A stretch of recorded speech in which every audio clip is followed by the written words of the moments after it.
Yeah. I don't want to talk much about reconciliation because I actually don't think there's that much interesting to say. Contrary to the perils of Pauline, doom and gloom, Capitol Hill press corps, everything we said here was true. They passed it. Two noes, one present, and um, and now it's going to the Senate. And again, I keep saying all that I think is going to matter. The Senate will work its will. I don't know which ways they're going to move it, but if the House agrees to be jammed by the House of Lords, this will pass by July.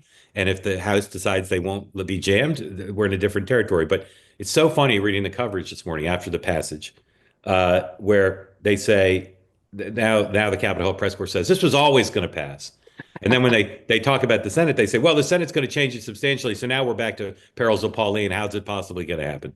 Here's Speaker Johnson first on the House floor announcing passage, and then in a celebratory post-passage press conference. 104, please. On this vote, the yeas are 215, the nays are 214, with one answering present. The bill is passed.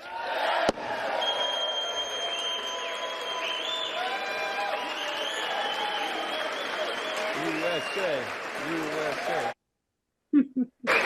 We look forward to the Senate's timely consideration of this once-in-a-generation legislation. We stand ready to continue our work together to deliver on the one big, beautiful bill, as President Trump named it himself. We're going to send that to his desk. We're going to get it there by Independence Day on July 4th, and we are going to celebrate a new golden age in America. Thank you for being here. So, Dan, I think Scott Bessent will magically determine that the federal government will breach the debt ceiling on July 4th or right around then, and that'll be the forcing mechanism. And the Senate will do what the Senate's going to do. But I don't think there's much to say except, it's time to stop underestimating the speaker.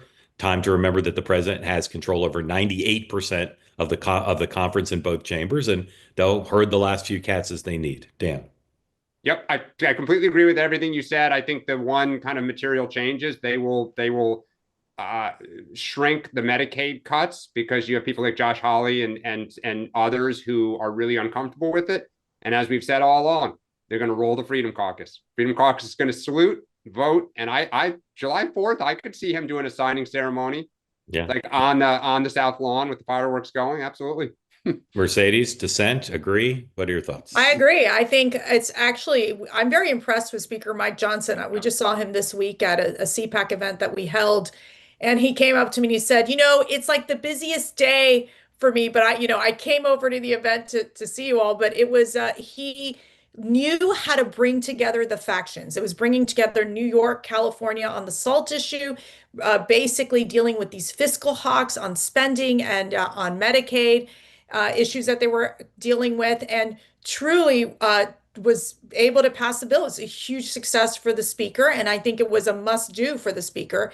I do think the Senate, I could see them trying to make some shifts to the bill because while you do have the Ted Cruz's and the Mike Lees that don't love the one big beautiful bill, they know that they're going to have to get in line. I mean, we're at a point that for the president, it has to be a success.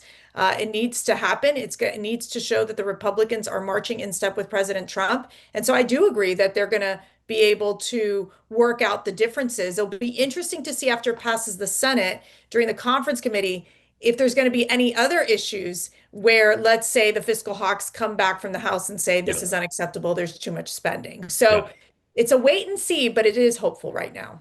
That was a delicious video experience. I think you'll agree. Now, what you need to do in return for getting to enjoy that is hit the subscribe button, be part of the two-way community, never miss a thing.